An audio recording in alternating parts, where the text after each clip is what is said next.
Hi everybody. So, today today, I guess what I wanted to do was kind of discuss what was being brought forward to me recently. Not recently, but all the time. And it predominantly goes around the subject of having to live in this world, right? And people knowing that their purpose here is to wake up, to live a life of love, to live a life of community, um, where everybody gives to one another and actually assists in the process of remembering who we are together, right? I recognize that, the majority of us who watch my videos are feeling the calling and feeling that yearning to wake up. But at the same time, they also know that they have to live in this world. And thus they, have all these beliefs and restrictions on them because, they have to make money. They have to find a job. They have to live in a home. They have to provide for themselves and the family. They have to follow along with the rules of their family. So I'm finding that people are getting burdened with it. And what I have learned for myself and through these experiences of talking to others, that it comes down again to that choice we must make, right? Who is our authority? Is our authority the laws of man and of this world? Or is our authority of God and of truth, right?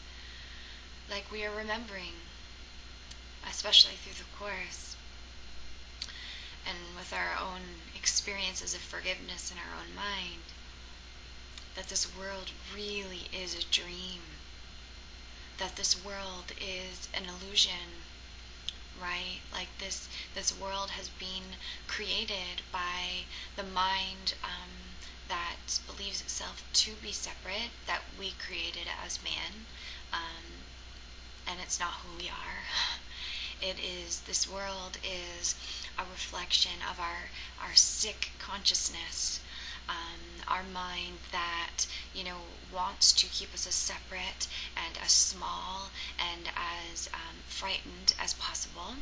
And thus the mind that reminds us that we have no money and that we need money to work in this world and to live in this world is also the mind of separation, and that is also the mind that will provide us with these false thoughts, with these thoughts to keep us frightened and to keep us thinking that things aren't going to be okay.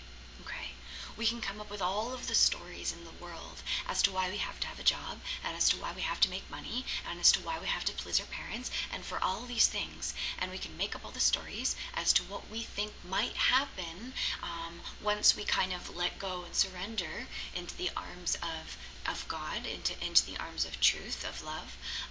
And we can make up all these stories that, we'll be on the street and we'll be a bum and we won't be able to care for anyone and all of this stuff. We can make up all these stories, we can, but we must remember that the story-making up mechanism is the mind that perceives itself to be separate, and thus this is the complete block that we are learning to look past and through to the light and truth on the other side, which is the truth of who we are for all eternity and never changes, so can't possibly be anything but the truth of our own holiness. Right? And so literally, it's that crucial choice. Am I going to listen to the laws of this world and the laws of my parents, or am I going to listen to the laws of God? And for me, what happened was when I let go and I decided to trust the laws of God, right? For me at the time, it was the laws of the universe, right? When I made that choice for myself, I was guided. I was carried, I was shown the way, the people, the events, the money, everything that I possibly needed to live on this world on my own came to me. I didn't have to go looking for it, I didn't have to go hunting for it, I didn't have to pick up a job that I did not like, I did not have to do anything unless my soul guided me to do it, and you better believe that the money that I needed to support me was there. That the amount of money that I needed in order to support myself and even have the things that I wanted was there. Okay? The key is to know that we are abundant, but that abundance comes with our own shift in consciousness. So if we are choosing to live life in this world and follow the laws of man, then you better believe that we are still going to be keeping ourselves away from our own truth, our own power, and from ourselves. Right? And that we will continue to have shit days and have suffering days and feel like crap and distract ourselves and by doing these pitiful jobs that we don't even like because we think that we need money. It's still the mind of ego that is going to inundate us with things that we have to do. We don't have to do anything. And so this is what we're learning to trust. We're learning to trust God. We're learning to trust ourselves. We're learning to trust the faith and the power of this universe, and that we are the ones directing this experience. And thus, when we change our mind and the source of our thoughts, our entire experience changes out there. It has to.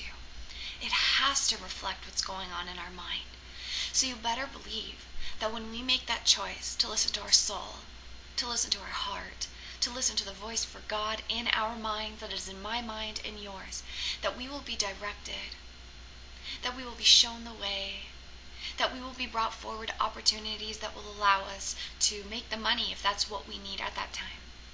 But one thing that has gotten me through all of this is to know that everything that I need will be provided for, and that exactly what I need will be there, no more, no less. And to trust that if we need money to keep surviving, then it will be given us. But we also are starting to strip away from what we believe as must-dos and have-tos, and instead we are giving what we think is a must-do and a have-to, and giving that to God to show it to us differently, giving it to us, to the universe to show us differently. Because right now, our thought system and the conclusions which we have made are based on a folly sense of I. And thus to continue to believe the thought system that comes to us to keep us in fear and thinking that we need to have money and thinking that we need to do all these things is just another block, right? Our ego knows our weakness. Sometimes it's food. Sometimes it's alcohol. Sometimes it's rage. Sometimes it's fear of not having money, right? Whatever it may be. Okay, whenever there is an opportunity for ego to jump on us, it will. Oh, it will. You better believe it will. So if we are afraid that we're not going to have any money, or if we feel this sense of lack that we don't have money, or if we feel that money needs to be found first in order to live into this world and to pacify the family and those that we're with, well, then we're having another God before our true God, and that God we're putting before our true God is the God of money. And I'm sorry, but money does not exist. Money is a system that came from the mind that believes itself to be separate because that was the only thing that we knew at the time. But we are recognizing when we take this money system back to its source is that it does not exist. It began in the arms of a few men who were trying to take money for themselves. It was the reversal of the golden rule. It was the reversal of the laws of God, because this thought system of separation, this ego mind, is the reversal, is the opposite of God, even though there cannot be an opposite, and that's why this is an illusion, because all this world is a dream. Nothing that I see means anything. Nothing that I see even exists. It couldn't even be here unless first it was a thought in the mind. And thus, because it's here in form, and our will to choose for it be here, allowed it to be here. But we're literally a ball spinning through the galaxy in space, okay? We're a compilation of energy and atoms and DNA and protons, or whatever you want to call them, right? We are nothingness that will vanish the moment that this form is no longer wanted. Like the moment we recognize as souls that this world is an illusion, that this world is a dream, and we wake up, we can experience it here as a happy dream, right? And then we move on to creating bigger and better things together because there's so much more than just this earth here, right? This is what we asked for. This is we asked for this experience of what it would be like to be separate, and now we are getting to be together and have the experience of what it's like to be united, and to remember that we are united for all of eternity, and that will never change. And therefore there's a part of us, there's a part of God within us that reminds us of home, that reminds us of our power, that reminds us that we are miracle workers, that reminds us that we are abundant and perfect love and perfect peace in every moment of every day, because that's who we are in eternity, and it will never change. Just because we're here on earth for a parentheses in eternity doesn't mean we get to forget where we came from. Okay? We're going back home as soon as we're done with this body in this form. So might as well bring home here through us and allow us to be the beacons of light that need to remind others of the truths of who we are. We have the grandeur of God in us, people. But we also have the grandiosity of the ego. And thus it is a choice for us which one we listen to, the voice for love, or the voice for fear. It's a choice. If you're afraid of not having money, and you're afraid that you might be put on the streets, and you're afraid about what your parents might think of you, and you're afraid about, not being able to find a job, and you're afraid about not being able to have a car, and you're afraid about not being able to have a house, and being able to support for a family and all this stuff, where do you think that is coming from, and what voice do you think that you're listening to? Not that anything's been wrong, that's what we've been taught, that's all we know, that's what we believe to be true, because it's the voice we've listened to since the beginning of time, really. The voice of fear, right? So it is hard to undo, and it is hard to unravel, but only because we know no better. But once we start to recognize that there is this voice for love, then we can stop thinking about trying to undo the fearful mind, but call to the voice for love and ask to teach us forgiveness. Please teach me how to forgive myself for misperceiving and believing these things that I've believed before, and show it to me differently. If I'm wrong, that fear does not exist, and this world does not exist, and anything outside of me does not exist, and the only thing that exists is me, this one self, that is the same one self as in you, right? Then what is there to be afraid of? So voice for love, show this to me differently, teach me how to forgive. Teach me how to forgive my brother, to show that there, is no blame needed to be put out there on them, because they know not what they do either. Okay? This is a part of the whole shift in consciousness. We asked for this. Okay? So it's about choosing our authority. Am I going to choose the grandeur of God that is within me? Or am I going to choose the grandiosity of ego that is within me? It's a choice. We can't have both. We can't have one foot in and one foot out. No way. But the moment we make our choice, you better believe that our entire life will follow through with that choice being made. That we will start to have the experience of being guided and shown the way from the voice for love instead of the voice for fear. And it takes absolute willingness to be able to decipher between the two voices, but that is all. Willingness to learn, willingness to undo, willingness to follow the love that is in our hearts and that is in our soul. Right? So, to pause here for 1 second, I guess kind of what made me inspired to talk about this was because I had a beautiful friend, Robin of mine, send me her book in the mail. Forgiveness is the Home of Miracles. I recommend it to everybody. Robin Bushfield. Basically what it is it's her personal journey through the workbook of A Course in Miracles. And it's very reminiscent, it feels, of like my experiences with the Holy Spirit and the voice for love and the voice for fear, and understanding the distinction between two, and how we have learned to trust the voice for love in our lives and what happens once we choose to go on that path. So it's beautiful. This is kind of what I wanted to do, right on the transformative power of love. So it's beautiful to see another book in form. But I wanted to read a quote that she has here from the Course. It's just really small. It's from the text, page 177, Grandeur versus Grandiosity, right? So let me read this all to you. Maybe you want to close your eyes for a second.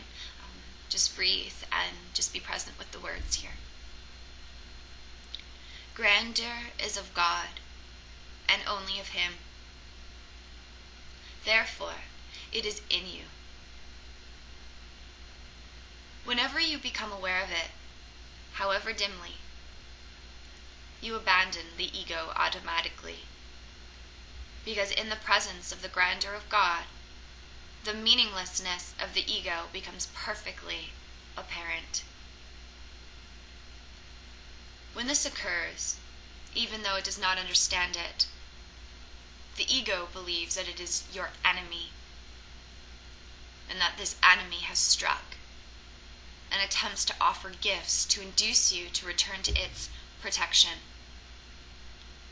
Self-inflation is the only offering it can make. The grandiosity of the ego is its alternative to the grandeur of God. Which will you choose? Right?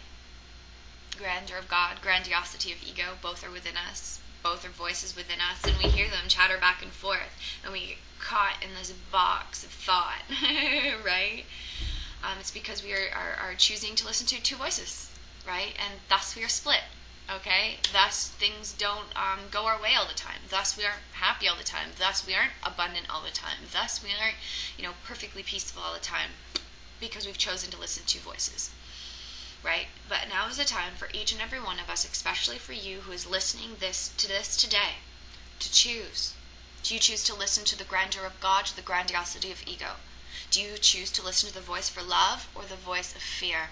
It is a choice that we make, and that choice must be accepted into our mind as to what voice we go through. And until we get to that point of making that choice, every single experience in our life provides us with another opportunity to learn and then to ask again, right? Do I really want to be feeling like shit? Do I really want to be feeling a sense of lack? Do I really want to be burdened by my parents? Do I really want to get inundated with guilt because I don't have a job? Do I want to be living like this? Do I want to be doing this? Do I want to be following along with the folly thoughts of ego that make me feel like shit? No. And so, at that point, when you've had enough and you're completely done, let it all go. The moment we render it useless, it is gone. I'm telling you. The moment we're like, I'm done listening to ego. I can't do it. I'm no longer listening to the mind of fear. Whatever tempts me with anything that is outside of myself, including money, including the protection of this body, including having to have a place to live in, this stuff does not matter. If I am sustained by the love of God, you better believe that I'm going to learn to follow the voice of love so that I can learn that statement as truth. I am sustained by the love of God. I'm not sustained by money. I'm not sustained by the government. I'm not sustained by my parents. This is an illusion that is so. Okay? We are sustained by the love of God whether we believe it or not. I don't know about you, but there's been countless times that I could have died in my car, that things could have happened where, I could have lost my quote-unquote life, that, things just end up happening the way that they're supposed to. It's because we're saved. We're saved by a miracle, right? And that can happen now. All we have to do is make that choice. And we have to remember that miracles are only seen in the light. And thus, when we are in the darkness of fear, afraid of what might happen or could potentially happen when we let go and let God, then we are in the darkness. We're not in the light. No matter how much we see the light and want it to be here, we're still listening to the voice of darkness. And thus miracles couldn't possibly be welcomed because you can't see them in the dark. So just recognize that the light is within us. And the light inspires miracles and inspires forgiveness, which is the healing of our mind. And the miracles literally are the ways in which we can have the perfect home for us that costs barely nothing. The money that comes to us that just randomly gets sent to our house, that we find on the street. The other day I found $20 in the park. It was great. And I had a $60 check come into the mail today, which seems to come all the time. I have things given to me left, right, and center. It just happens because I'm in the flow of God's love. And I trust that if I need anything, it will be here. And if it's not here, then I don't need it. And I have to trust that. Okay? I have to trust that. I have to. And this is what we're learning, to take all of our value and all our faith from one voice, from one mind to the other. And so every opportunity in this life is every experience in this life is an opportunity to transfer the value from the ego to God, from fear to love.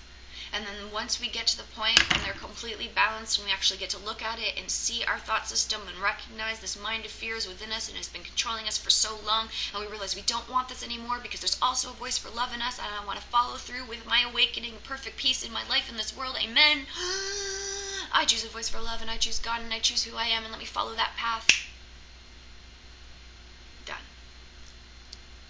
But But seriously, like, we'll be brought to this point of making this choice, whether we make it now or later. So might as well get it over with and make that choice now, today. So I say that to all of you. Go within today. Ask the voice for love to be with you, to teach you, to show you the truth of who we are, to make this decision easier for you, so that you may choose the power of love instead of the illusory power of ego, and that you may choose the grandeur of God instead of the grandiosity of ego.